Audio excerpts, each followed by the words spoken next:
ఇవాళ వెజిటబుల్ మొక్కలు పెంచడానికి మార్కెట్‌లో ఏం సాయిల్స్ అవైలబుల్ ఉన్నాయి? ఏది బెస్ట్‌గా పనిచేస్తుంది అనే దాని గురించి మాట్లాడుకుందాం. మార్కెట్‌లో మనకి రకరకాల సాయిల్స్ దొరుకుతాయి వెజిటబుల్స్ పెంచడానికి. ఎందుకు ఇన్ని సాయిల్స్? ఒక్క సాయిల్ అమ్మొచ్చు కదా! అందులోనే అన్నీ పెంచేసుకోవచ్చు కదా! అని మనకి డౌట్ రావచ్చు. ఖచ్చితంగా అందరికీ వచ్చే డౌటే ఇది. కానీ marketing technology and marketing talents ఎలా ఉన్నాయి అంటే, ఇప్పుడు ఫర్ ఎగ్జాంపుల్ మనం బేబీకి ఎక్కువ ప్రోటీన్ రిచ్ ఫుడ్ పెడతామా? లేదు. కానీ యంగ్‌గా ఉన్న వాళ్ళకి ప్రోటీన్ రిచ్ ఫుడ్ పెడతాం. అట్లనే వయసు అయిపోయిన వాళ్ళకి అంత ప్రోటీన్ రిచ్ డైజెస్ట్ చేసుకోలేరు. అలా వీళ్ళు మొక్కల్ని కూడా అలాగే దృష్టిలో పెట్టుకొని వాటిని డివైడ్ చేసి రకరకాల పేర్లు పెట్టి సాయిల్స్ అమ్ముతూ ఉన్నారనమాట.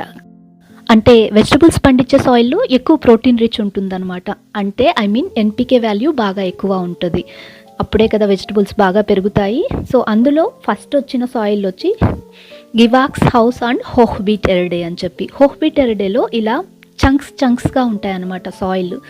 అది హోహ్‌వీట్‌లో వేసినాక అవి స్లోగా కంపోస్ట్ అయ్యి ప్లాంట్స్‌కి న్యూట్రియంట్స్ స్లోగా అందిస్తాయి అన్నమాట. అందువల్ల దానికి ఆ పేరు పెట్టారు. అండ్ ఇది ఖచ్చితంగా వెజిటబుల్స్ పెంచేకి వాడుకోవచ్చు. అండ్ ఇంకొకటి వచ్చి యూనివర్సల్ ఎర్డే ఆర్ ఫ్లాన్జన్ ఎర్డే అంటారనమాట. ఇది కూడా ఖచ్చితంగా వెజిటబుల్ ప్లాంట్స్ పెంచడానికి ఉపయోగించుకోవచ్చు. And last but not the least వచ్చి టొమాటన్ ఫ్లాన్జన్ అండ్ గెమూజే ఎర్డే అని రాస్తారు. సో ఇది కూడా ఖచ్చితంగా వెజిటబుల్స్ పెంచడానికి ఉపయోగించుకోవచ్చు. ఇది ఎందుకు ఈ పేరు వచ్చింది అంటే, యూరోప్లో చాలామంది అన్ని వెజిటబుల్స్లోకెల్లా టొమాటోని ఎక్కువ పండిస్తారు. సో మార్కెటింగ్ టెక్నాలజీ ఆ పేరు పెట్టేశారనమాట.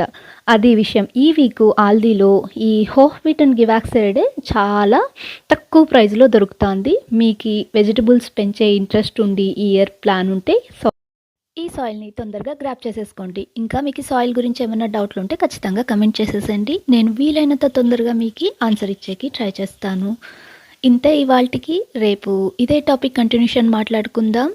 వీలైనంత తొందరగా కలుద్దాం. అంతవరకు సెలవు. కంటెంట్ నచ్చితే లైక్ చేసి, షేర్ చేసి, సబ్స్క్రైబ్ చేసుకోవడం మర్చిపోవద్దండి.